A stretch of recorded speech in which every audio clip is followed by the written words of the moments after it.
Hey guys! If you're having trouble exporting your videos in CapCut for PC, try this one. So step 1, click the menu button at the top of your CapCut screen. Then click Settings. From here, go to the Performance tab. You'll see options like Encode and Decode. Make sure these are both unchecked.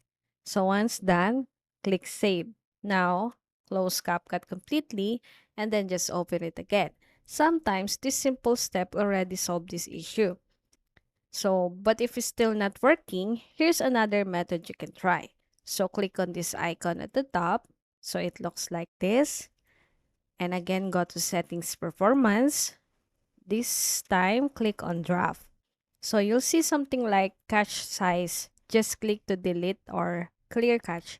After that, close CapCut again and open it one more time.